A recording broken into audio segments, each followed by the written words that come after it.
በስመ አብ ወወልድ ወመንፈስ ቅዱስ አሐዱ አምላክ አሜን።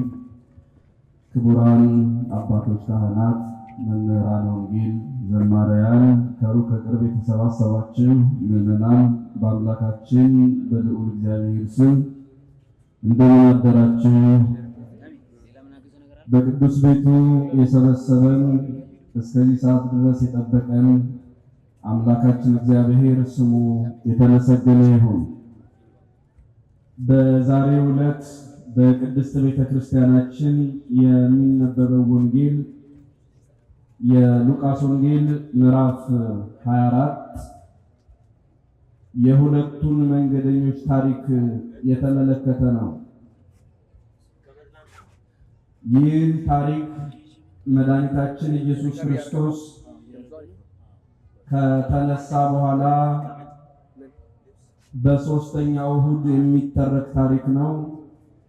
የተደረገ ድርጊት ነው። ስለዚህ ባጭሩ በዚህ ርዕስ እንድንማማር ከነሱም ጋር ሊያደርገባ ብለን ባለው ጊዜ እንማማራለን።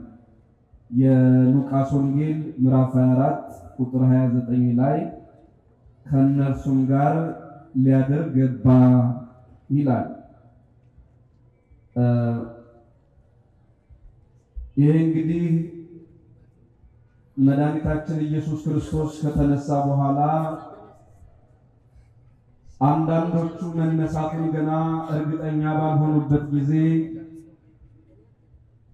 እነሳለሁ ብሎ የተናገረውን ቃል ለማመን በተቸገሩበት ጊዜ መድኃኒታችን ኢየሱስ ክርስቶስ እንደተናገረ ተነስቶ ለሴቶችም ታይቶ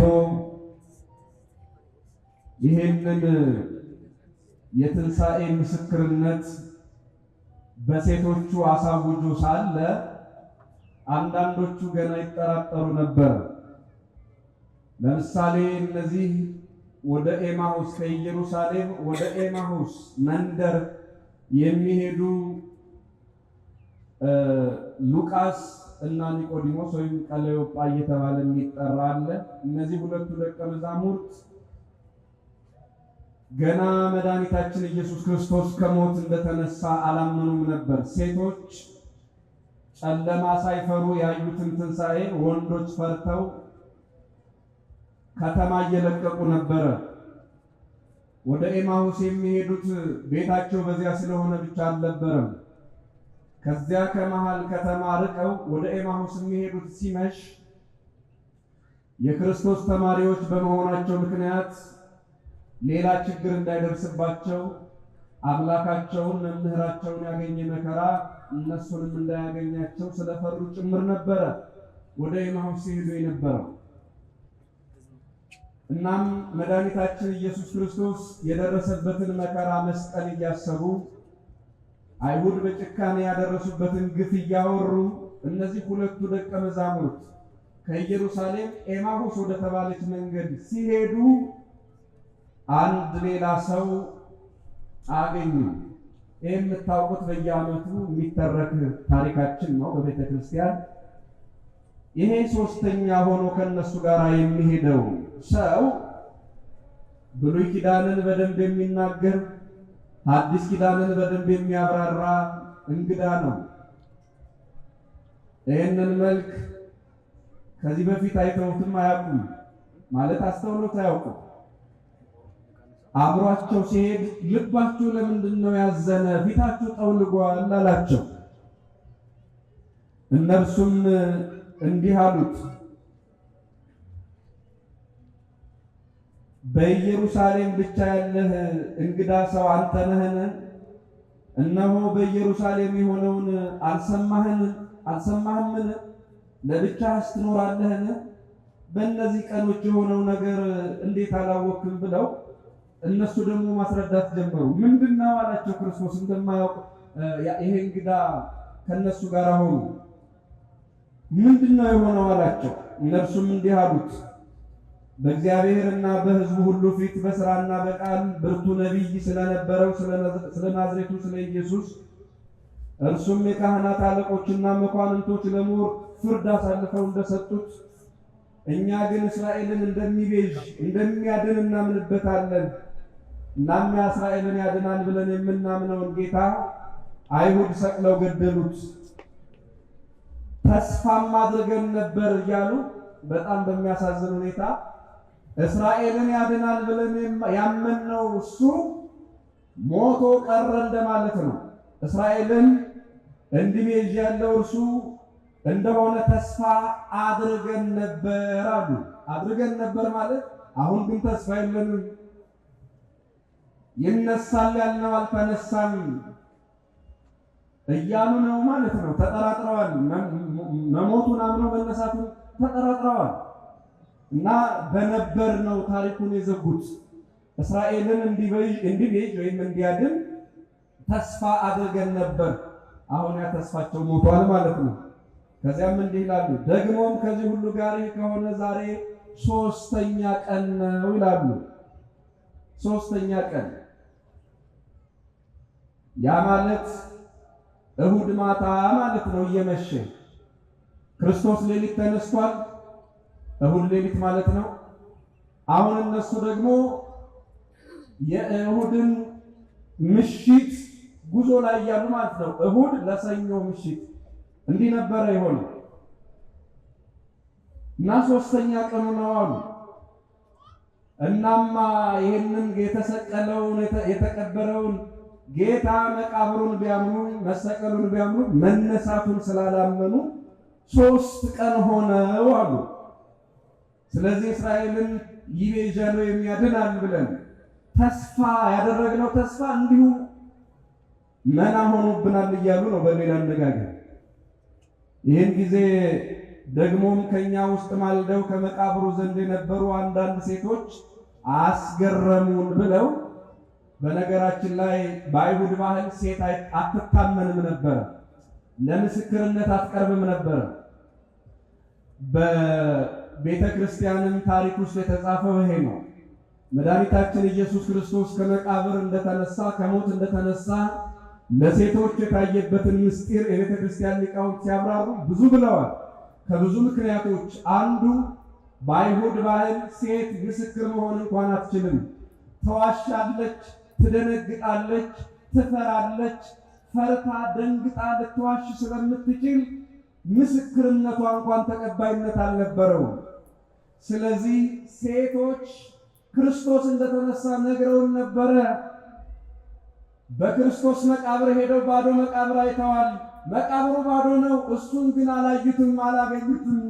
ሴቶች አስገረሙን አለ። ሴቶች ክርስቶስ እንደተነሳ ቢናገሩም በአይሁድ ባህል የዳበረ በጣም ትልቅ ልምድ አለ፣ ሴትን አለማመን። ወንዶች ፈርተው በተበተኑበት ወንዶች ሐዋርያት እነ ጴጥሮስ እኔ ሞትህን እሞታለሁ እንጂ ካንተ አልለይም ሲሉ የነበሩ ፎካሪዎች ወደ የመሸሸጊያቸው በተሰወሩበት በዚያ ሌሊት ሴቶች እየተመላለሱ የክርስቶስን መቃብር ያዩ ነበረ። እነ ማርያም መግደላዊት ማለት ነው። የሴቶችን ምስክርነት ሐዋርያቱ ለመቀበል ተቸግረዋል። ልማድ ክፉ ነው፣ ልማድ ክፉ ነው።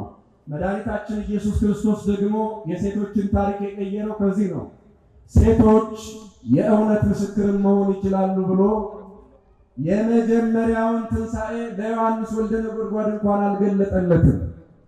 ታስታውሳላችሁ? ዮሐንስ ወልደ ነጎድጓድ በዮሐንስ ወንጌል ምዕራፍ 19 ላይ እሱ ራሱ እንደተናገረው ዮሐንስ ብቻውን መስቀል ላይ ከነበሩት ሴቶች ብቻውን ከሐዋርያት መካከል ብቸኛ ሐዋርያ እሱ ነበረ ከእናቱ ከድንግል ማርያም ጋር።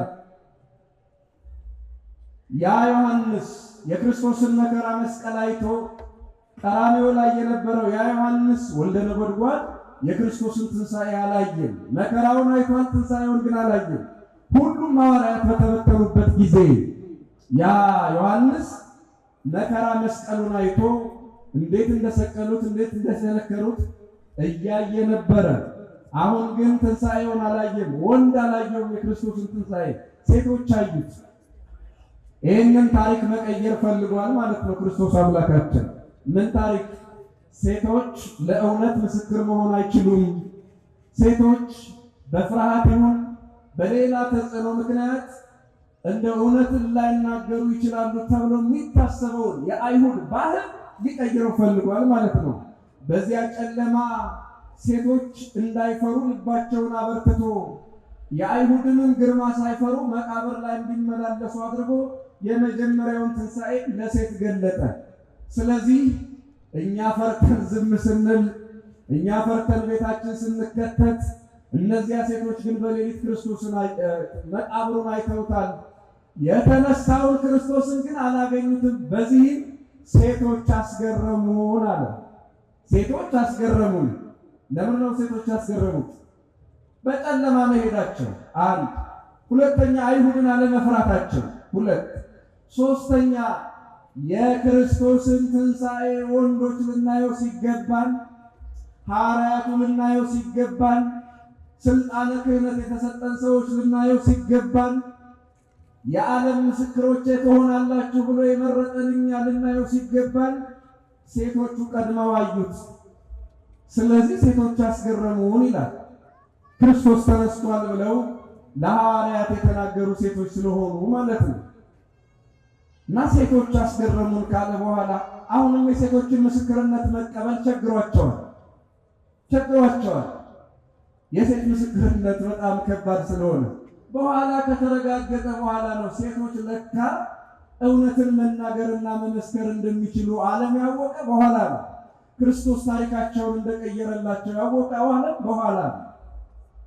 ወንዶች ሄደው ለሴቶች የታየው ጌታ፣ ባዶ መቃብሩን የገለጠላቸው ጌታ፣ በእርግጥም ባዶ መቃብሩን ሲያዩ ሐዋርያቱ፣ በኋላም ደግሞ ማርያም መግደላዊት እንዳየችው፣ እንደገናም ደግሞ አሁን በያዝነው ታሪክ ላይ ሲሆን ነገሩ በእርግጥም ሴቶች የክርስቶስን ትንሣኤ እንዳዩት አመኑ። ሐዋርያቱ ሴቶች ለእውነት ምስክር መሆን እንደሚችሉ አወቁ።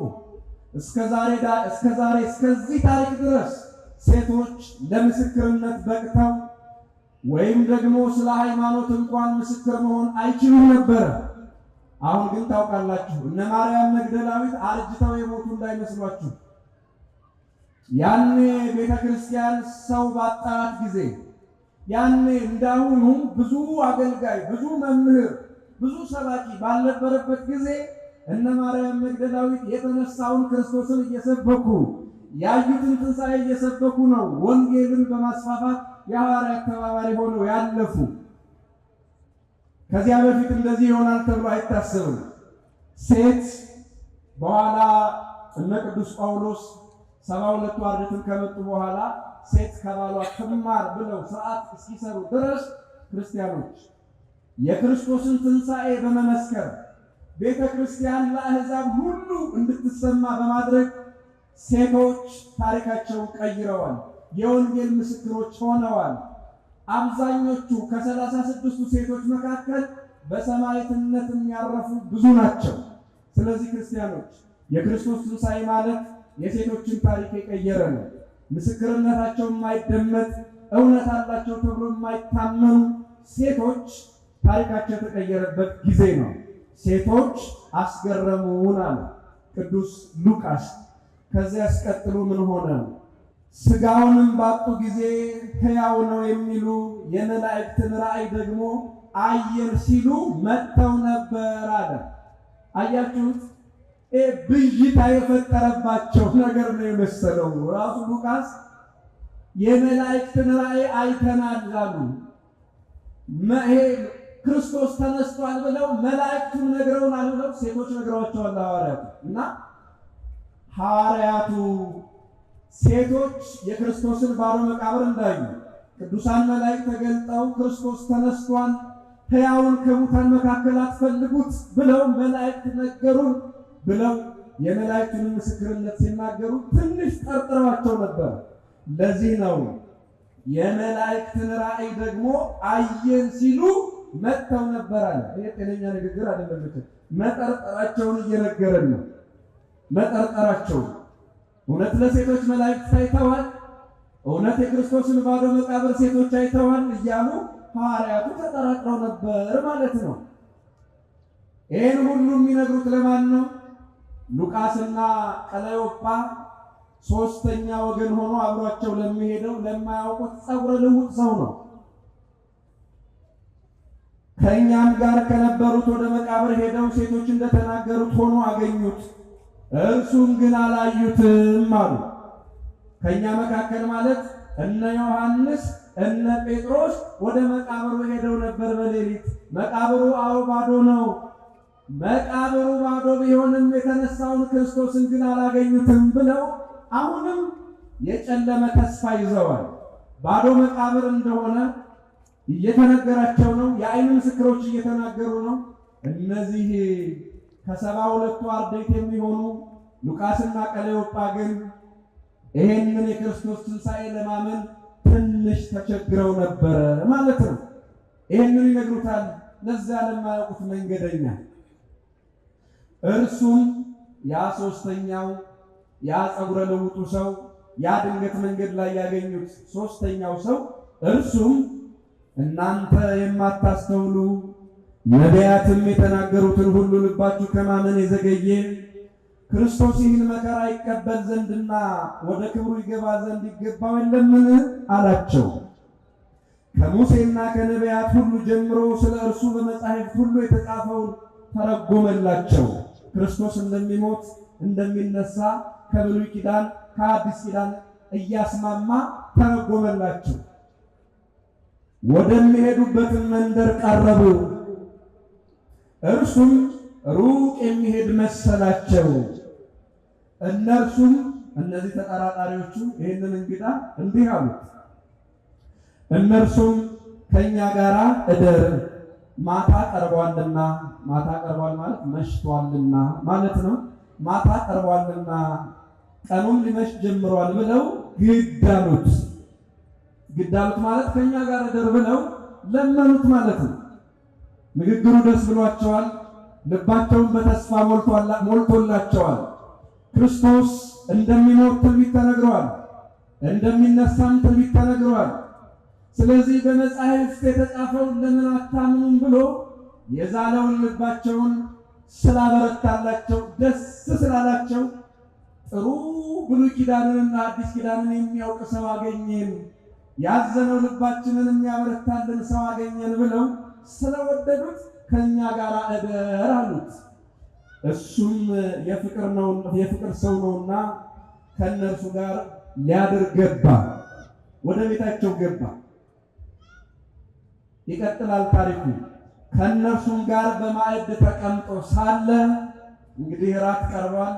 እራት ሊበሉ ምግብ አቀረቡ። በምግብ ተቀምጦ ሳለ እንጀራውን አንስቶ ባረከ። ያው መቼስ እንደምታውቁት ከፍ ያለ ሰው በእውቀት ይበልጠናል፣ በማዕረግ ይበልጠናል ተብሎ ለሚታሰበው ሰው ቡራኬ መስጠት ባርከህ ስጠን ማለት የተለመደ ነው። በዚያ ልማድ በልንግዳው አንተ ጸልይና ምግብ እንብላ አሉት። ይህን እንግዳ እንዳልኳችሁ የየት ሀገር ሰው እንደሆነ የገሊላ ይሁን የይሁዳ ይሁን የሰማርያ ይሁን ምንም የሚያውቁት ነገር የለም። በኢየሩሳሌም መንደሮች ከየትኛው እንደሆነ የሚያውቁት ነገር የለም። ማዕድ አቅርበው ባርክልን አሉት በእንግዳ ልማድ። ይህን ጊዜ ያ እንግዳ እንጀራውን አንስቶ ባረከ፣ ቆርሶም ሰጣቸው። እንጀራውን ባረከው፣ ቆርሶ ሰጣቸው። ዓይናቸውም ተከፈተ። ባርኮ እስኪሰጣቸው ድረስ ዓይናቸው እኮ ያያል፣ ዓይናቸው አልጠፋም፣ ያያል፣ በደንብ አጥርቶ ያያል። ያውም በጨለማ አስተውሎ መራመድ የሚችል ዓይን አላቸው። እናም ዓይናቸው ተከፈተ ማለት ክርስቲያኖች ዓይናቸው ጨልሞ ነበር ማለት አይደለም። ልባቸው ተከፈተ ማለት ነው። ልባቸው ተከፈተ ማለት ይሄ ዓይናቸው ማለት ይሄ የሥጋ ዓይናቸው አይደለም። ማሪሳቅ የሚባል የቤተ ክርስቲያናችን ልክ እንዲህ ይላል፣ ወብነ ክሌቲ አዕይንት ውሳጣውያት ህየንተ አዕይንት ሥጋውያት። በሁለቱ ዓይኖቻችን የሥጋ ዓይኖቻችን ፋንታ የውስጥ ዓይኖች አሉን ይላል። የውስጥ ዓይኖች ማለት አንደኛው የህሊና ዓይን ነው፣ ሁለተኛው የነፍስ ዓይን ነው። ስለዚህ ያ የልብ ዓይናቸው በራ ማለት ነው። ሰው አምላኩ ክርስቶስን እግዚአብሔርን ማወቅ የሚችለው በስጋ ዓይን እንዳልሆነ በዚሁ አጋጣሚ እንግዲህ ተነግረናል ማለት ነው። ዓይናቸው ተከፈተ አወቁትም ይላል። ያ በመንገድ ለረጅም ሰዓት አብሯቸው ይሄድ የነበረ ማን እንደሆነ አወቁት። ያ ስለሱ የሚናገሩለት እኛ እስራኤልን ሁሉ እንደሚበጅና ምን ነበረ? እነሆ ሴቶች መቃብሩን አይተዋል፣ ነገር ግን እኛ ጨንቆናል፣ እሱ የተነሳውን ክርስቶስን አላየነውም እና እያሉ የሚናገሩለት እሱ ማን እንደሆነ አሁን ገብቷቸዋል። ቆርሶ ሲሰጣቸው ባርኮ ሲሰጣቸው ገባቸው። ከዚህ በኋላ ምን ሆነ? ዓይናቸው ሲከፈት አወቁት፣ እርሱም ከዓይናቸው ተሰወረ ይላል። ካወቁት በኋላ አሁን እነዚህ ሰዎች ታሪክ እንግዲህ ሁልጊዜ በየዓመቱ የሚተረከው በዚህ በሶስተኛው እሁድ ነው። ነገሩ የተፈጸመው በዚያው ክርስቶስ በተነሳበት ዕለት ሲሆን ቤተክርስቲያን ግን በዛሬው ዕለት የምታነበው ያለ ምክንያት አይደለም። ስለ ሁለቱ ሰዎች በደንብ ማወቅ አለብን። ዕለቱን ስለ ክርስቶስ ትንሣኤ ነው የምንናገረው። ዕለቱን ስለ ክርስቶስ ሞትን ድል አድራጊነት ነው ቤተክርስቲያን የምትመሰክረው። ከትንሣኤው በኋላ ያሉ ነገሮችን ደግሞ ከዛሬም በኋላ ባለው ነገር ቤተክርስቲያን ታስተምራለች።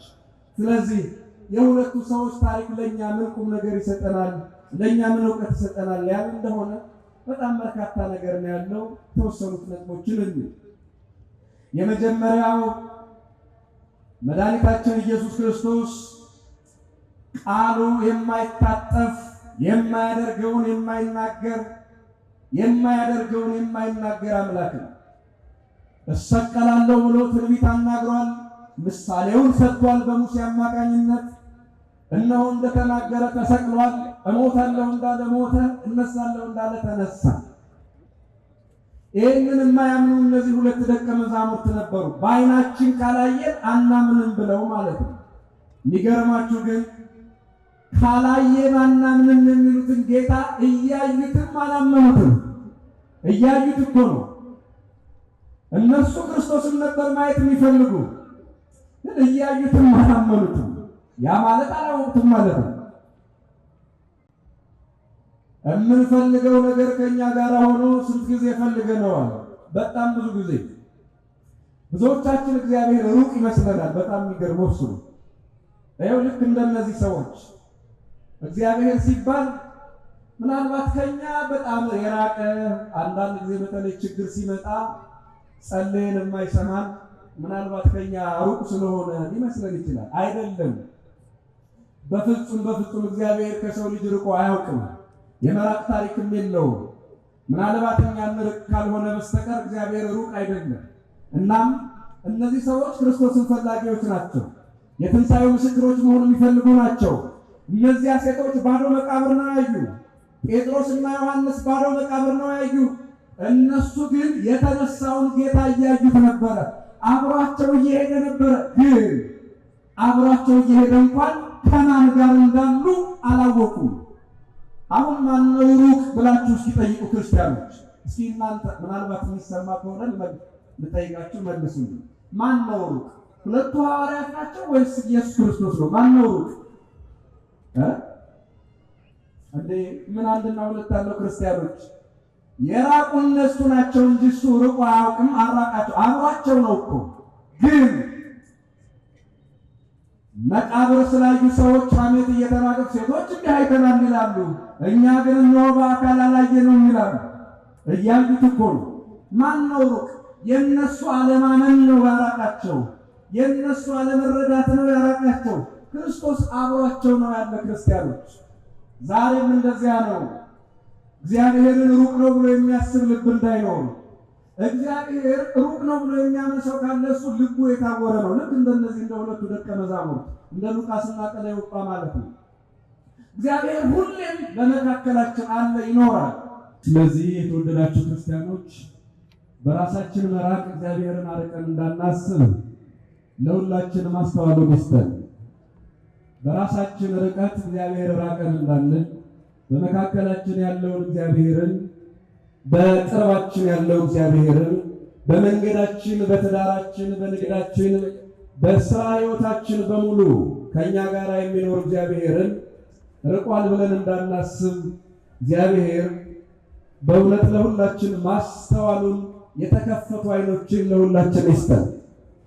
ይሄ የሐዋርያቱ ታሪክ ነው። የሁለቱ የሉቃስና የቀለዮጳ ታሪክ ከክርስቶስ ጋር ናቸው፣ ግን ክርስቶስን አላወቁትም። ከአምላካቸው ጋር ናቸው፣ አምላካቸውን ግን አልተረዱትም። እና ራቀን ብለው ያስባሉ፣ አላየነውም ይላሉ ክርስቲያኖች። የኛ ዓይናቸው እያየ ሰዎች ልባቸው ከታወረ የሚያውቁትና የሚያመልኩት ክርስቶስ የሚባል ነገር የለም። ክርስቶስ አምላካችንን በዓይነ ሥጋ ማየት የምንፈልግ ከሆነ እነሆ ቤተክርስቲያን አለችን፣ ወደኋላ የምንመጣበት ታሪክ ይኖረናል። ብቻ ግን የሚያሳዝን ታሪክ ነው። አሁን ማን ነው የሞተው ብለን እስኪ ብንጠይቅ ማን ነው የሞተ? ማን ነው እንደሞተ የቀረ? ክርስቶስ ተነስቶ በመካከላቸው አብሯቸው እየሄደ ነው። የእነሱ ልብ ግን እንደሞተ ነው። ማን ነው ሞቶ የቀረ? የእነሱ ልብ ሞቷል፣ ክርስቶስ ግን ተነስቷል። የሐዋርያቱ ልብ ከሐዋርያት መካከል 70 አርድእት የሚባሉት ማለት ነው ሉቃስና ቀለዮጳ ልባቸው ሞቷል። በሞተ ልብ ክርስቶስን መፈለግ አልቻሉም፣ ማየት አልቻሉም። ክርስቲያኖች ክርስቶስ ከሞት ተነስቷል፣ የእነሱ ልብ ግን ሞቷል። እስኪ አብራችሁ በሉ። ነው አስቸጋሪ ነው ይገባኛል፣ ግን ጮክ ብላችሁ እስኪ ይኸው ሰው ለስንት ነገር ይጮህ የለ እንኳን ለክርስቶስ ቃል። እስኪ እናንተ በሉ የእነሱ ልብ ሞቷል በሉ እስኪ። ክርስቶስ ግን ተነስቷል። ክብር ምስጋና ለዚህ ጌታ ይሁንልን። ክርስቲያኖች የሞተ የእነሱ ልብ ነው እንደሞተ የቀረው። የክርስቶስ መቃብር ባዶ ሆኖ የእነሱ ልብ ግን ተቀብሯል። የእነሱ ልብ ግን አለማመን ውስጥ ተቀብሯል፣ ጥርጣሬ ውስጥ ተቀብሯል።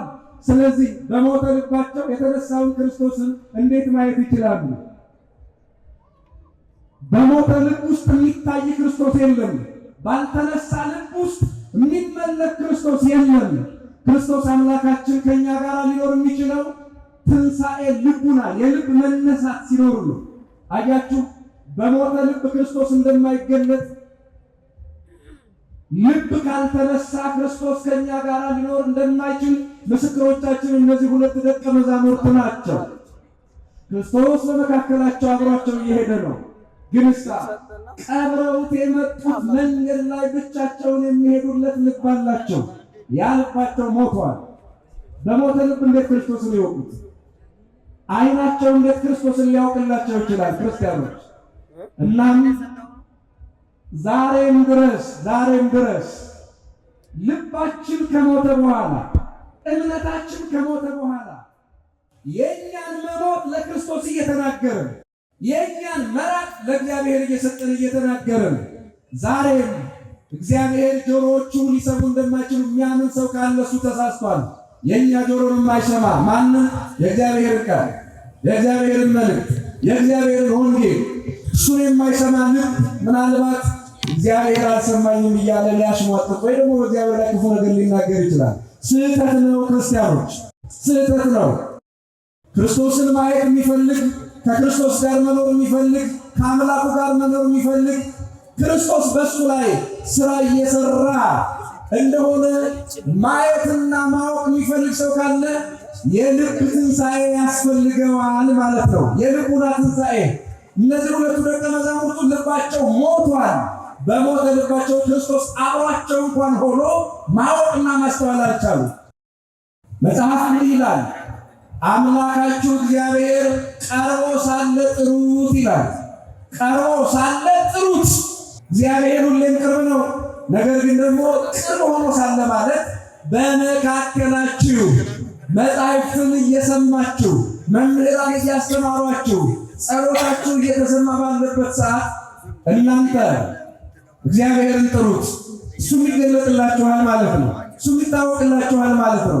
አንድ ነገር ግን በጣም ትልቅ ቁም ነገር ከዚህ ታሪክ ተምረናል። የመጀመሪያው ቁም ነገር አምላካችን እግዚአብሔር የቱንም ያህል ከኛ ጋር ቅርብ ቢሆን ልባችን ከሞተ ከክርስቶስ ጋር መኖር አንችልም። አሁን እነዚህ ሰዎች የቅርብ ሩቅ ይባላሉ። የቅርብ ሩቅ። ክርስቶስ ከነሱ ጋር ነው ባለማመን ምክንያት ግን በሞተ ልባቸው ምክንያት ግን ከክርስቶስ ርቀው ነበር። ቸሩ አምላክ ክርስቶስ ግን የእነሱን አለማመን እንዲሁ እንደ በደል ሳይቆጥርባቸው ምናልባት ካለማወቅ ነው ብሎ አንዳንዴም ከመከራ ጽናት የተነሳ ነው ብሎ አብራቸው ይሄዳል። አላኮረፈም። አኩራፊ ጌታ የለንም። ይገርማል። ቸር አምላክ ነው እንዴ! ይሞታል ይነሳል። ይህንን መጻሕፍት ተናግረዋል። ለምንድን ነው ያላመናችሁ? እናንተማ የክርስቶስ ተማሪዎች አይደላችሁም። እናንተም ብሎ ደቀ መዛሙርቱ ብሎ አኩርፎ እኮ አልተለያቸውም። ታጋሽ ጌታ። ይሄው በብዙ መንገድ ሰዎች ምናልባት በብዙ መንገድ እሱ ላይ የሚያሽሟጥጡ ወይም ደግሞ ቅድም እንዳልኳችሁ በልዩ ልዩ ምክንያት እግዚአብሔር ትቶናል የሚሉት በልዩ ልዩ ምክንያት አንዳንድ ጊዜ ደኢዝም የሚባል ፍልስፍና አለ። እዚህ ዓለም ላይ ደኢዝም የሚሉት ፍልስፍና አለ። እግዚአብሔር አለ ይላሉ። እግዚአብሔር መኖሩን አለ የለም ማንንም ይላሉ። ታዲያ ስትሏቸው አለ ግን በአንተ ሕይወት ውስጥ ጣልቃ አይገባም ማለት እጅግን ሰጥቷል። ከዚያ በኋላ ሁሉ ነገር በአንተ ድካም ብቻ ይወሰናል። ጣልቃ ገብቶ ሕይወትን አያግዘው ይላሉ። ይሄ ተረት ነው፣ ክርስቲያኑ ዘመናዊ ተረት። እግዚአብሔር ጣልቃ ባይገባ በሕይወታችን ውስጥ ባይገለጥ ኖሮ ተኝተን መነሳታችን አጠራጣሪ ነው። መድኃኒታችን ኢየሱስ ክርስቶስ ከነዚህ ሁለት ተማሪዎች ጋር ራት ሊበላ ወደ ቤታቸው ገባ። እንጀራ ቆርሶ ሰጣቸው። ዓይናቸው ተገለጠ፣ አወቁት፣ ከነሱ ተሰወረ። እስኪ ጥያቄ ልጠይቃችሁ፣ በጣም ቀላል ጥያቄ። መንገድ ላይ ለምንድን ነው ዓይናቸውን ያልገለጠላቸው? መንገድ ላይ ለምንድን ነው ክርስቶስን ያላወቁት ይመስላችኋል? ክርስቲያኖች ባጭሩ ልንገራችሁ፣ እናንተ እንደፈለጋችሁ አድርጋችሁ አስቡ። ለምንድን ነው ክርስቶስ ቤት እስኪገባ ድረስ የጠበቀ? ዓይናቸውን እስኪገልጥላቸው መንገድ ላይ መግለጥ ይችላል ነበረ ወይ? ጎዳና ላይ እሱን እንዲያውቁት ማድረግ ይችላል ነበረ ወይ? ለምንድን ነው ቤት እስኪገቡ ዝም ያለው? እናውቃለን። መንገድ ላይ ክርስቶስን ያወቁታሉ። እነ በርጤሜዎስ ዓይነ ስውራኑ፣ ሌሎችም አሉ መንገድ ላይ ክርስቶስን ያወቁት። አሁን ግን አንድ ስርዓት ነገረን በአዲስ ኪዳን። መንገድ ላይ መንገደኛ የሆነ ኢየሱስ የለም። ክርስቶስ አምላክነቱን የሚገልጥበት ሌላ የእሱ ስፍራ አለው። የእሱ ስፍራ አለው። ጌትነቱ የሚገለጥበት፣ መለኮታዊ ባህሪው የሚገለጥበት ስፍራ አለው። ታስታውሳላችሁ ደብረ ታቦርን ካልጠፋ ሜዳ እዚያ ረጅም ተራራ ላይ የወሰዳቸው ለምን ይመስላችኋል? የኢየሱስ ክርስቶስ አምላክነቱ፣ እግዚአብሔርነቱ፣ የሥላሴ አንድነት ሦስትነት በየሜዳው አይገኝም፣ በየመንገዱ አይገኝም። ደብረ ታቦር የተባለች እሱ መኖሪያ ቅድስት ስፍራ አለች። በዚያ ስፍራ የሚገኝ አምላክ መሆኑን ለመግለጥ ተመልከቱ ክርስቲያኖች፣ የደብረ ታቦር ተራራ ጫፍ ላይ ወስዶ ለደቀ መዛሙርቱ ተገለጠ። አሁንም የኤማውስ መንገደኞች መንገድ ላይ ዓይናቸውን ገልጦ እንዲያውቁት ማድረግ ሲችል ቤታቸው እስኪገባ ዝም አለ። ከዚያስ ቤታቸው ገብቶ ዝም ብሎ አልተገለጠላቸውም። መጀመሪያ በማዕድ ከነሱ ጋር ተቀመጠ ነው የሚለው። በማዕድ ከነሱ ጋር ተቀመጠ፣ ቆርሶም ሰጣቸው፣ ዓይናቸው ተገለጠ ይላል። ባጭሩ ምን ማለት ነው? ይሄ እንዳልኳችሁ ትምህርት እንዳላረዝም ምንድን ነው በማዕድ ተቀመጠ ማለት? ቤት ከገባ በኋላ ያ የክርስቲያኖች ቤት የቤተ ክርስቲያን ምሳሌ ነው። ያ የነ ሉቃስ የነ ቀለዮጳ ቤት የቤተ ክርስቲያን ምሳሌ ነው። እንደ ዛሬው ካቴድራል አልተሰራም። እንደ ዛሬው አብያተ ክርስቲያናት አልተገነቡም። ስለዚህ ክርስቶስ አምላካችን የክርስቲያኖችን ቤት እንደ ቤተ ክርስቲያን ይጠቀም ነበረ። መንፈስ ቅዱስ የወረደ በክርስቲያኖች ቤት ነበረ። ቤተ ክርስቲያን ስላልተሰራ በማርቆስ እናት ቤት ነው መንፈስ ቅዱስ የወረደ። የሐዋርያት ሥራ ምዕራፍ 2 ላይ ያለው ማለት ነው። ያን ቤተ ክርስቲያን አልነበረምና፣ ስለዚህ የሉቃስና የቀለዮጳን ቤት እንደ ቤተ ክርስቲያን አድርጎ ክርስቶስ አምላካችን በማዕድ ተቀመጠ። ያ ማዕድ ምንድን ነው? ተራ እንጀራ አይደለም። ፓስታ ፍርፍር ወይም ደግሞ በእስራኤል የገብስ ዳቦ አይደለም። ያ ማዕድ ምንድን ነው? ዓይን የሚያበራ ማዕድ ነው። እንጀራ በልቶ ሰው አይኑን ይበራል እንዴ? የልብን አይን የሚያበራ እንጀራ በምድር ላይ የለም። ተራ እንጀራ አይደለም፣ ተራ ምግብ አይደለም። ባርኮ ሰጣቸው፣ አይናቸው ተገለጠ ነው የሚለው። አይን የሚገልጥ እንጀራ ምንድን ነው ያላችሁ እንደሆነ የዮሐንስ ወንጌል ምዕራፍ 6 ቁጥር 35 ላይ እኔ የሕይወት እንጀራ ነኝ ያለ ክርስቶስ አምላካችን የክርስቶስ ሥጋ ነው አይን የሚያበራ እንጀራ። ስለዚህ በማዕድ ተቀመጠ፣ እንጀራም ባርኮ ቆርሶ ሰጣቸው ማለት ሥጋውን ሰጣቸው ማለት ነው። ይህንን ሥጋ ሲሰጣቸው ባርኮ የቁርባን ምሳሌ የሆነውን ነገር ሲሰጣቸው አይናቸው ተገለጠ። ክርስቲያኖች ክርስቶስን ያወቁት አይናቸው ሲገለጥ ነው። አይናቸው የተገለጠ ደግሞ እንጀራውን ባርኮ ሲሰጣቸውና ሲመገቡ ነው። የታሉ ክርስቶስን እናውቃለን የሚሉ ሰዎች ምን እንጀራ የሚቆረስ ምን እንጀራ አላቸው? ምን አላቸው? እስኪ እናንተ እስኪ መስክሩ። አይንን የሚያበራው እንጀራ የት አላቸው? ይሄው ሉቃስና ቀሌዮጳ ክርስቶስን ያወቁት እንጀራውን ባርኮ ሲሰጣቸው ነው። ቤተ ክርስቲያን ክርስቶስን አውቀዋለሁ የምትል አይን የሚያበራ የልብን አይን የሚያበራ እንጀራ ስላላት ነው። ያ እንጀራ ምንድን ነው? እኔ የሕይወት እንጀራ ነኝ አለ። ይሄ ቃሉ አይደለም እንጀራ የተባለው። አንዳንዶቹ እንደሚያላግጡበት አይደለም፣ ቃሉ አይደለም። እንጀራ ነኝ ያለ ሥጋውን ነው፣ ደሙን ነው። አንደኛ ቆሮንቶስ ምዕራፍ 15 ላይ ተመልከቱ። እነ ቅዱስ ጳውሎስ እንኳን በዘመናቸው ይህንን እንጀራ ሲቆርሱ ነበረ። የክርስቶስን ሥጋ ማለት ነው። የክርስቶስን ሥጋ በልተው ደሙን ጠጥተው አይናቸው ተገለጠ። በራልን የሚሉ ሰዎች፣ ክርስቶስን ከእናንተ በላይ ያውቀነዋል የሚሉ ሰዎች ይህንን እንጀራ እኮ አያውቁትም። አያሳዝንም? እንጀራ የምትቆርስ ክርስቶስን በአካል የምታውቀዋን ቤተክርስቲያን ግን ሰዎች መስማት አያሳዝንም? በየጊዜው ስለ ክርስቶስ ቤዛነት የማታውቅ አስመስሎ መናገር ያሳዝናል፣ በጣም ያሳዝናል። ቤዛ ካለች በኋላ ቤዛ የሆነውን እንጀራ መቁረስ የምትችል ኦርቶዶክሳዊ ቤተክርስቲያን እኮ ናት። ስለዚህ ተመልከቱ፣ እነዚህ ደቀ መዛሙርት ቤታቸው ወሰዱት ክርስቶስን፣ ማዕድ አቀረቡ፣ ባርኮ ሰጣቸው። ያ የባረከላቸው እንጀራ ተራ እንጀራ አይደለም፣ ሥጋው አድርጓል፣ ተባርኳል፣ ተቀድሷልና አይናቸውን ገለጠላቸው። ይሄ መጽሐፍ ቅዱስ ላይ አይን የሚገልጠው እንጀራ የት ነው ያለ ያላችሁ እንደሆነ ይሄው ቅዱስ ቤተክርስቲያን ውስጥ አሁን ሕፃናት የቆረቡት እንጀራ ይሄው እዚህ ሉቃስ ምዕራፍ 24 ላይ ሉቃስና ቀሌዮጳ የበሉት እንጀራ ነው ቤተክርስቲያኒቱ ያላት። መብላት ብቻ አይደለም፣ ከበሉት በኋላ አይናቸው ተገለጠ ይላል። እስኪ አብራችሁ በሉ እባካችሁ። ከበሉትም በኋላ በሉ እስኪ አይናቸው ተገለጠ።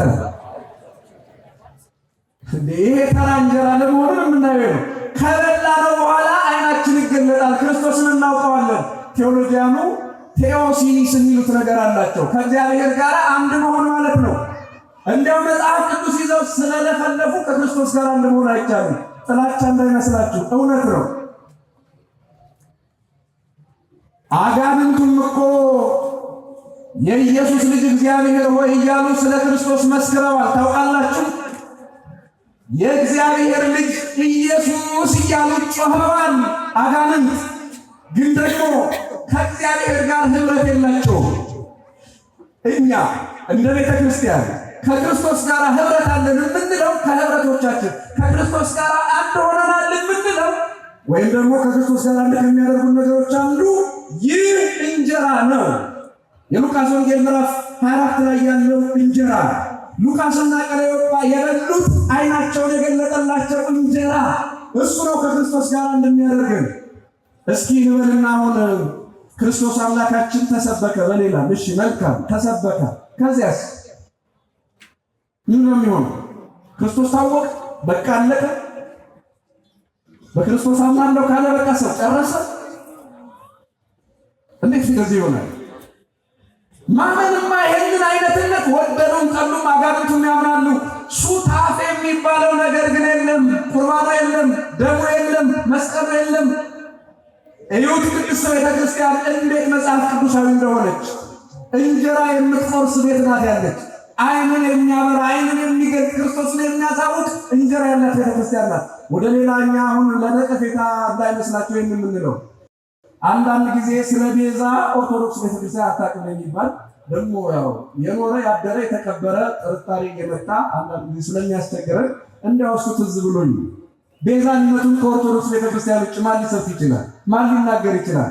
ይሄው ቤዛ እያለች ዕለት የምትፈትነው ስጋ ነገረ ክርስቶስ ነው እና እንዲያው ክርስቶስን አታውቁም ሲባል ይገርማል። እስኪ እንዲያው ከመጣም ባጠር እስኪ ሌላው ደግሞ አንድ ሰው ተጠማሁ ብሎ ውሃ ጠምቶት የውሃው ቧንቧ ስር ሄዶ ቢቀመጥ ጥሙ ይጠፋለታል አይጠፋለትም? እስኪ ንገሩ። አቤት እሺ ተውት፣ ቧንቧውን እንተው። ውሃ ጠማው ሰው በትልቅ ብርጭቆ ውሃ ቢቀዳ እና ባይጠጣው ጥሙ ይጠፋል አይጠፋም? አንድ ሰው ርቦት 5 እንጀራ አቅርቦ ሳይበላው እንዲሁ መሶቡ ላይ ቢያስቀምጠው ይጠግባል አይጠግብም? አቤት ምን አላችሁ? ሌላ ዓለም እኮ ይሄን ነው እያደረገ ያለው። እንዲያውም ምንም ነገርማ ከተባለ ኢየሱስ ሕይወት ነው፣ ኢየሱስ እንዲህ ነው፣ ኢየሱስ እንዲህ ነው፣ መልካም እሺ ነው። አዎ ከሆነስ በኋላ ምን አለ? በቃ ብሎ ኢየሱስ እንደዚህ አይባል። የኦርቶዶክስ ተዋሕዶ ቤተክርስቲያን አሁንም ሌላውን ለመንቀፍ አይደለም ያላትን እውነት ለመመስከር ያህል ግን ክርስቲያኖች ኢየሱስ ክርስቶስ የሕይወት እንጀራ ነው ካለች በኋላ ለተራቡት የምትቆርሰው የሕይወት እንጀራ አላት።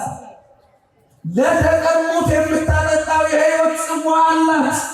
ስለዚህ ቅድስት ቤተክርስቲያናችን ዛሬም እንደ ኤማሁስ መንገደኞች እንዲሁ መንገድ ላይ የምትሰብከው ጌታ የላትም። መንገድ ላይ የምትገልጠው ብቻ ጌትነት የላትም። ለክርስቶስ የሰበከቻቸውን ሰዎች ወደ ቤተክርስቲያን ትሰበስባለች። ቤተክርስቲያን ውስጥ ከሰበሰበች በኋላ እንጀራውን ባርካ እንደ አምላኳ ትሰጣለች። የሕይወት እንጀራ ትሰጣለች። ከዚያ ውጭማ ክርስቲያኖች እንዲሁ ክርስቶስን እናመልካለን። ቁርባን ከሌለ ምንም ሱታፌ አለ? ምንም ሱታፌው ከምላስ ጋር ብቻ ይሆናል። ከምላስ ጋር ብቻ ኢየሱስ በሚል ቃል ብቻ። ያን እንዳይሆን ቅድስት ቤተክርስቲያን እዩት፣ ወደ ወንዝ ታመጣቸዋለች፣ በለመለመ መስክ ታሰማራለች። የእረፍት ውሃ የተባለውን ደሙን ታጠጣለች፣ የለመለመ መስክ የተባለውን ስጋውን ትሰጣለች። ስለዚህ የሉቃስና የቀለዮጳን ዓይን ያበራውን የክርስቶስን ስጋ አብልታ ደሙን አጠጥታ ዛሬም ክርስቶስን በብርሃን እንድናይ የምታደርገን ይህቺ ቅድስት ቤተክርስቲያናችን ናትና ሁላችንን በዚህ ቅድስት ቤተክርስቲያን ሰብስቦ በሃይማኖት መግባር ያኖረን። ስብሐት ለእግዚአብሔር።